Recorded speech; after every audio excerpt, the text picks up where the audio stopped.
आप सुन रहे हैं हॉरर मीटर, डर की सच्ची आवाजें। सम्राट बचपन से ही पढ़ाई में बेहद होनहार था। उसकी मेहनत और लगन आखिरकार रंग लाई। उसे मुंबई जैसे बड़े शहर में नौकरी मिल गई थी। खुशी के मारे सम्राट के पैर जमीन पर नहीं पड़ रहे थे। लेकिन मुंबई आते ही उसके लिए मुंबई में घर ढूंढने की चुनौती थी। कई जगहों पर उसने कोशिश की, लेकिन या तो किराया बहुत ज्यादा था या फिर जगह मन मुताबिक नहीं मिली। काफी खोजबीन के बाद एक दिन वह जी के रेजिडेंट नाम की बिल्डिंग के सामने खड़ा था। 2 मंजिला पुरानी सी इमारत थी जिस पर साफ झलकता था कि सालों से कोई मरम्मत या पेंटिंग का काम नहीं हुआ है। जर्जर दीवारें और छत की दरारें मानो अपनी कहानी खुद कह रही थीं। सम्राट अंदर गया और वहां के मालिक से मिला। लगभग 60 वर्ष के उस व्यक्ति ने बताया कि पूरी बिल्डिंग लगभग खाली है। नीचे का हिस्सा सिर्फ उनके परिवार के लिए था, जबकि ऊपर के दोनों फ्लोर लगभग खाली पड़े थे। उन्होंने सम्राट को पहले फ्लोर के कमरे नंबर 2 की चाबी थमाई। सम्राट ने बिना ज्यादा सोचे समझे ही कमरा ले लिया। जब उसे पता चला कि किराया बाकी जगहों की तुलना में आधा है, तो उसने बिना देर किए हां कह दिया। थोड़ी ही देर बाद वह रूम नंबर 2 का दरवाजा खोल रहा था। कमरा बहुत बड़ा तो नहीं था, लेकिन उसमें अटैच बाथरूम और एक छोटी सी किचन थी, जो अकेले रहने वाले सम्राट के लिए बिल्कुल सही था। कुछ ही दिनों में सम्राट को उस जगह की आदत सी हो गई थी। धीरे धीरे वह अपनी नई जिंदगी में रमने लगा था। नौकरी, रोजमर्रा का रूटीन और शाम को अपने छोटे से कमरे में लौट आना, यही उसकी दिनचर्या बन गई थी। लेकिन एक रात सब बदल गया। उस रात उसकी नींद अचानक खुल गई। कमरे में गहरी खामोशी थी, लेकिन उस सन्नाटे को तोड़ती एक अजीब सी ठक ठक ठक की आवाज सुनाई दे रही थी, जैसे कोई लकड़ी में कील ठोक रहा हो। सम्राट उठकर बैठ गया। उसने पूरे कमरे में नजर दौड़ाई, पर सब कुछ सामान्य दिखा। आवाज अब और साफ सुनाई दे रही थी। आवाज कमरा नंबर 1 की तरफ वाली दीवार से आ रही थी। वह झल्ला उठा। आधी रात का टाइम था। गुस्से में वह उठ खड़ा हुआ, दरवाजा खोला और तेजी से कमरा नंबर 1 के सामने जाकर दरवाजे पर जोर जोर से थपथपाने लगा और गुस्से से बोला, अरे भाई, क्या दिक्कत है तुम्हारी? कान फोड़ दिया तुमने तो। सोने दोगे या नहीं? 2 पैसे की अकल नहीं क्या तुम्हें? वह दरवाजा पीटता रहा, पर कोई जवाब नहीं आया। तभी उसकी नजर दरवाजे पर पड़ी। वो दरवाजा तो जंग लगे ताले से बंद था। सम्राट कुछ पल के लिए सन्न रह गया। फिर झेंपते हुए, अपनी जल्दबाजी पर शर्मिंदा सा महसूस करते हुए वापस अपने कमरे में लौट आया। अब आवाज बंद हो चुकी थी। उसने राहत की सांस ली, लाइट बंद की, नाइट बल्ब जलाया और बिस्तर पर लेट गया। लेकिन तभी वही आवाज दोबारा आने लगी, इस बार पहले से कहीं ज्यादा तेज। वह नींद में ही धीरे से बोला, कौन है यार? उसकी नजर उसी दीवार की तरफ गई जहां से आवाज आ रही थी, लेकिन इस बार उसकी निगाह दीवार पर लगे एक पोस्टर पर जा ठहरी। पोस्टर में किसी घने जंगल की तस्वीर बनी थी। वह धीरे से पोस्टर के पास गया और उसने पोस्टर पर धीरे धीरे कान लगाया और दंग रह गया। आवाज पोस्टर के अंदर से आ रही थी। उसके भीतर एक अजीब सी घबराहट और बेचैनी उठी, लेकिन न जाने क्यों उसने बिना सोचे समझे झटके से पोस्टर फाड़ दिया। पोस्टर के पीछे जो नजारा था, उसने सम्राट के रोंगटे खड़े कर दिए। दीवार के ठीक पीछे एक लकड़ी की खिड़की थी, जो दूसरी तरफ से कोई खटखटा रहा था। उसका दिल किसी अनहोनी के डर से तेज तेज धड़क रहा था। वह समझ नहीं पा रहा था कि किस बात पर हैरान हो। एक खिड़की जो 2 कमरों को जोड़ती थी, या उस बंद कमरे की तरफ से आती किसी के खटखटाने की आवाज पर। उसने कांपते हुए हाथों से उस खिड़की को छुआ। वह धीरे धीरे खुल गई और जो नजारा सामने था, उसने सम्राट की रूह जमा दी।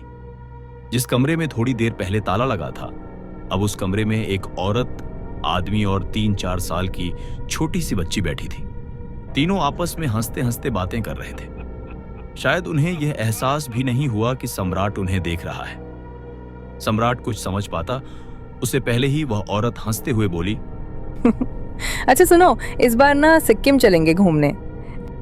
लड़की ने खिलखिलाकर कहा, नहीं मम्मा, हम लोग ना शिमला चलेंगे, खूब मस्ती करेंगे। आदमी ने मुस्कुराते हुए भारी आवाज में जवाब दिया। नहीं नहीं, गुजरात चलेंगे हम सब इस बार। बाकी दोनों ने नमे सिर हिलाया और फिर तीनों जोर से हंसने लगे। लेकिन अगले ही पल वह हंसी अचानक थम गई। उस आदमी की आंखें लाल पड़ गईं, मानो दोनों के न कहने से उसके भीतर कोई गुस्से का ज्वालामुखी फूट पड़ा हो। उसने जेब से रिवॉल्वर निकाली और पल भर में उस मासूम बच्ची के सीने में गोली दाग दी। उसकी मां कुछ समझ पाती, उससे पहले ही उसके सीने में भी गोली उतर चुकी थी। अब कमरे में बस सन्नाटा था। उस आदमी ने धीरे धीरे सिर उठाकर सम्राट की ओर देखा और वही भारी आवाज में बोला, मैंने नहीं मारा, मैंने नहीं मारा, समझो ना यार, मैं तो प्यार करता था इनसे। इतना कहकर उसने रिवॉल्वर अपने सीने पर तान ली और ट्रिगर दबा दिया। तेज आवाज के साथ सम्राट की नींद टूट गई। वह अब भी अपने बिस्तर पर था, पसीने से तरबतर, सांसें तेज और कमरे में गहरा सन्नाटा। सम्राट ने झटके से दीवार की तरफ देखा। वहां कोई खिड़की नहीं थी, बस वही पोस्टर जो उसने अपने सपने में फाड़ा था सचमुच फटा पड़ा था। उसका आधा हिस्सा फर्श पर गिरा था और पंखे की हवा से धीरे धीरे हिल रहा था। सम्राट का सिर घूम गया। उस दिन वह थोड़ा जल्दी ही ऑफिस के लिए निकल गया। पूरे दिन दिमाग में वही खिड़की और वो अजीब सपना घूमता रहा। रात को जब वह वापस लौटा तो बिल्डिंग की गैलरी में उसने देखा रूम नंबर 3 के सामने एक आदमी बल्ब बदल रहा था। सम्राट को देखकर उसने हल्की मुस्कान दी और बोला, हेलो। सम्राट ने भी उसका पूरा साथ दिया। थोड़ी देर दोनों में हल्की फुल्की बातें हुई। सम्राट ने पूछा, आप इसी फ्लोर में रहते हैं क्या? पहले कभी देखा नहीं आपको। वो आदमी धीरे से बोला, हाँ, रहता तो हूँ, पर लोको पायलट हूँ, तो ज्यादा टाइम सरकारी क्वार्टर में ही निकलता है। इस वजह से शायद आपने मुझे कभी देखा नहीं। सम्राट ने सिर हिलाया। बातों ही बातों में उस आदमी ने कहा, आइए अंदर बैठ के बात करते हैं, और अगर एक एक कॉफी हो जाए तो मजा ही आ जाएगी। बताइए क्या कहते हैं आप? और अपने कमरे की तरफ इशारा किया। सम्राट ने हंसते हुए मना किया, इस टाइम कॉफी नहीं। पर हाँ, एक काम करते हैं, आज आप मेरे यहाँ डिनर के लिए आइए और कल मैं आपके यहाँ कॉफी में आता हूँ। बताए, फेयर डील है? उस आदमी ने भी हाँ में सिर हिला दिया। थोड़ी देर बाद सम्राट ने अपने कमरे का ताला खोला, लेकिन जैसे ही अंदर गया उसके कदम ठिठक गए। कमरे में एक अजीब सी बदबू फैली हुई थी, जैसे किसी ने सैकड़ों चूहे मारकर छोड़ दिए हों। उसने नाक पर रूमाल रखा, फिर पूरे कमरे में डिओड्रेंट छिड़क दिया। पहले बेडरूम, फिर बाथरूम और आखिर में किचन। खुशबू और उस गंध ने मिलकर एक अजीब सी महक बना ली थी। वह रूमाल पकड़कर हर जगह डीओ छिड़क रहा था, लेकिन जब वह किचन से बाहर आया तो उसके पैरों तले जमीन खिसक गई। कमरा बिखरा पड़ा था, सब सामान उलट पुलट, पर्दे फटे हुए। ऐसा लग रहा था जैसे यहां से कोई तूफान गुजर गया हो। और फिर उसकी नजर बिस्तर पर पड़ी। वहां एक औरत लेटी हुई थी, शांत, मानो गहरी नींद में हो। सम्राट का दिल थम गया। ये वही औरत थी जिसे उसने कल रात अपने सपने में देखा था। वह डर से जड़ हो गया था। तभी ठंडी हवा का एक झोंका आया। उसने पीछे मुड़कर देखा तो वही आदमी हाथ में चाकू लेकर चिल्लाते हुए किचन से बाहर आ रहा था। सम्राट कुछ कर पाता उससे पहले ही वह आदमी सम्राट की तरफ दौड़ा और उसके शरीर से आर पार हो गया, जैसे सम्राट का शरीर हवा हो। तभी वह उस औरत के पास गया और चाकू से उसके पेट में अनगिनत वार करने लगा। औरत तेजी से चिल्ला रही थी, पर उस आदमी में जैसे इंसानियत बची ही ना हो। वह तब तक वार करता रहा जब तक पूरा कमरा खून का तालाब न बन गया। सम्राट वहीं पत्थर सा खड़ा था, डर से उसके पैर कांप रहे थे। फिर वह आदमी रुका। सम्राट की तरफ उसने धीरे से देखा और बोला, मैंने नहीं मारा इसको। तुम तो जानते हो ना, है ना? मैं तो प्यार करता था इससे। मैं कैसे मार सकता हूँ, समझो ना। इतना कहते ही वो चाकू लेकर सम्राट की तरफ बंदर की तरह कूद गया। सम्राट ने घबराकर आंखें बंद कर लीं और अपने चेहरे को दोनों हाथों से ढक लिया। तभी दरवाजे की घंटी बजी। सम्राट ने धीरे धीरे आंखें खोली। सब कुछ वैसा ही था जैसे पहले था। कमरा साफ सुथरा, कोई खून नहीं, हर चीज अपनी जगह पर। बस दरवाजे की घंटी लगातार बज रही थी। डरते डरते वह दरवाजे तक गया और जैसे ही खोला, सामने वही रूम नंबर 3 वाला आदमी खड़ा था।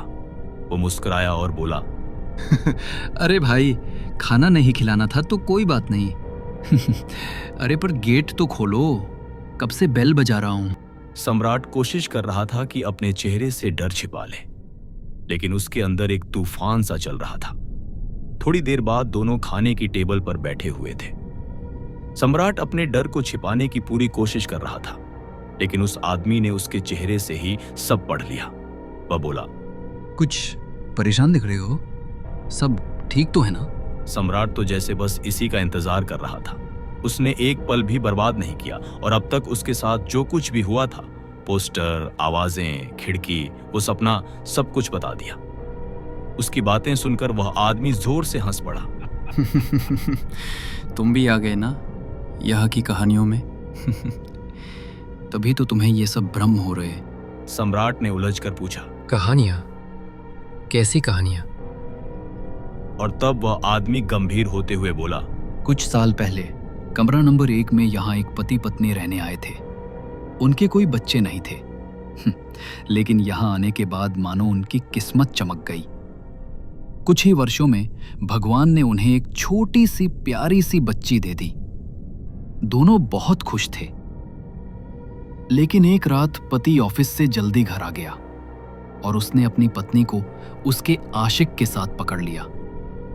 खूब लड़ाई हुई और उसी रात पति ने अपनी पत्नी और अपनी बच्ची को चाकू से बेरहमी से मार डाला और फिर खुद भी आत्महत्या कर ली। सम्राट ने धीरे से कहा, अपनी ही बच्ची को मार डाला? अरे उसकी हो तब ना, उसी आशिक की थी, तभी तो उसने बच्ची को भी मार डाला। वह आदमी बोला। खाना खत्म होने के बाद सम्राट उसे गेट तक छोड़ने गया। जाते जाते उसने पूछा, अरे मैंने तो आपका नाम ही नहीं पूछा। वह हल्की मुस्कान के साथ बोला, मनोज। सम्राट ने सिर हिलाया, दरवाजा बंद किया और थोड़ा कमरे की सफाई करके बिस्तर पर लेट गया। लेटे लेटे कब उसकी आंख लग गई उसको पता ही नहीं चला। आधी रात उसकी नींद किसी के रोने की आवाज के साथ खुली। दोस्तों, उम्मीद है आपको कहानी अच्छी लग रही होगी। अगर लग रही है तो लाइक एंड सब्सक्राइब करना मत भूलिएगा, ये हमें मोटिवेट करेगा। चलिए कहानी में वापस चलते हैं। सम्राट अचानक उठकर बैठ गया। नाइट बल्ब की हल्की रोशनी में उसने कमरे के कोने की ओर देखा। वहां एक छोटी बच्ची बैठी रो रही थी। कौन हो तुम? तुम अंदर कैसे आई? उसने घबराकर दरवाजे की तरफ देखा। दरवाजा अभी भी बंद था। बच्ची ने कोई जवाब नहीं दिया, वह बस चेहरा झुकाकर सुबेक रही थी। सम्राट धीरे धीरे बिस्तर से उतरा और कांपते कदमों से उसकी तरफ बढ़ा। जैसे ही उसने बच्ची के कंधे पर हाथ रखने की कोशिश की, नाइट बल्ब बुझ गया। कमरा एकदम अंधेरे में डूब गया। सम्राट दीवार टटोलते हुए लाइट का स्विच ढूंढने लगा, पर उसे महसूस हुआ छोटा सा कमरा अचानक बड़ा हो गया और तभी किसी के लंबे बाल उसके हाथ से छू गए। उसका दिल जोर से धड़का, पर उसने चेहरा सख्त रखा और आगे बढ़ता रहा। आखिरकार उसे स्विच मिला और जैसे ही उसने लाइट ऑन की, उसे ऐसा लगा कि जमीन फट जाए और वह उसमें कूद जाए, क्योंकि उसके कमरे की पूरी दीवारों पर खून से लिखा हुआ था, चले जाओ यहाँ से। सम्राट की सांसें रुक गईं। तभी फिर से लाइट चली गई। अंधेरे में किसी के गुर्राने की आवाज सब तरफ गूंजने लगी। लाइट दोबारा आई और इस बार वह अकेला नहीं था। उसके बेड पर एक औरत बैठी थी, जिसके बाल बिखरे हुए थे, चेहरा कटों से भरा हुआ। वह चुपचाप एक छोटी बच्ची की छोटी बना रही थी और कुछ अनजानी भाषा में बुदबुदा रही थी। अगले ही पल दोनों की नजरें सम्राट पर टिक गईं। उनकी आंखों में सफेद हिस्सा था ही नहीं, सिर्फ काली गहरी पुतलियां। सम्राट डर से दरवाजे की तरफ भागा, पर दरवाजा मानो किसी ने बाहर से बंद कर दिया हो। उसने पूरी ताकत से दरवाजा थपथपाया। अरे कोई है? दरवाजा खोलो, ये लोग मुझे मार डालेंगे। कोई है? उसने धीरे से पीछे देखा तो पीछे से वह बच्ची दौड़कर उसकी तरफ झपटी। तभी दरवाजा खुल गया। सम्राट हांफता हुआ बाहर निकला। सामने मनोज खड़ा था। मनोज शायद सम्राट की ये हालत देखकर सब कुछ समझ गया था। उसने सम्राट के कंधे पर हाथ रखा और धीमे से बोला, आज तुम मेरे कमरे में चलो, अकेला रहना ठीक नहीं तुम्हारा। सम्राट डरा हुआ था। वह कुछ सोचने की हालत में नहीं था। मनोज रूम नंबर 3 का ताला खोलकर अंदर गया। सम्राट पीछे पीछे जाने ही वाला था कि एक आवाज आई, क्या हुआ? चिल्ला क्यों रहे थे? सम्राट ने पीछे देखा तो मकान मालिक खड़े थे और वह दौड़ के मकान मालिक के पास गया और अब तक उसके साथ जो जो घटा वह सब मकान मालिक को बताने लगा और किस तरीके से मनोज ने उसकी मदद करी। वह बता ही रहा था कि बताते बताते सम्राट ने मनोज के कमरे की तरफ देखा तो उसने देखा कि कमरे के गेट में तो जंग लगा ताला लटक रहा है। मकान मालिक ने सम्राट का हाथ पकड़ा और नीचे ले जाकर धीरे से बताना शुरू किया। असल में रूम नंबर 3 वाला मनोज वही आदमी था जिसका अफेयर रूम नंबर 1 वाली औरत के साथ चल रहा था। एक दिन उस औरत के पति ने उन दोनों को एक साथ पकड़ लिया। बात हाथापाई तक आ गई और गलती से मनोज के हाथ से चाकू उस आदमी को लग गया और उसकी मौत वहीं हो गई। पहले तो मनोज ने उस आदमी की लाश को ठिकाने लगाने के बारे में सोचा, पर वह औरत अपने पति की मौत से टूट गई थी। वह पुलिस को बताने वाली थी। मनोज ने अपने आप को बचाने के लिए उस औरत और उसकी 3 साल की बच्ची को भी मार डाला और ऐसा दिखाया कि पहले उसके पति ने उन दोनों को मारा और फिर खुदकुशी कर ली। पुलिस ने केस क्लोज कर दिया था, पर थोड़े दिनों बाद रूम नंबर 3 में मनोज की लाश मिली और उसके सुसाइड नोट से दुनिया को पहली बार रूम नंबर 1 का सच पता चला। सम्राट का पूरा शरीर ठंडा पड़ गया था। वह कांप रहा था। वह समझ नहीं पा रहा था कि जो उसने देखा वह हकीकत थी या बुरा सपना। मनोज उसकी कल्पना थी या हकीकत, पर सम्राट ने अब एक फैसला कर लिया था। सुबह के 6 बजे तक सम्राट ने अपना सारा सामान गाड़ी में रखवा दिया था। उसने बाहर खड़े खड़े एक नजर बिल्डिंग के 1st फ्लोर की तरफ मारी और तभी उसे ऐसा लगा कि गैलरी की खिड़की के पीछे कोई साया खड़ा उसे ही देख रहा है, बस एक पल के लिए और फिर गायब। सम्राट ने तुरंत नजरें फेर लीं और वह गाड़ी में बैठकर हमेशा हमेशा के लिए जी के रेजिडेंट से दूर जा रहा था। दोस्तों, मुझे उम्मीद है कि आपको कहानी अच्छी लगी होगी और अगर भविष्य में आप ऐसी और कहानी सुनना चाहते हैं तो हमारे चैनल को सब्सक्राइब कर लें। फिर मिलते हैं एक नई कहानी के साथ, ओनली ऑन हॉरर मीटर।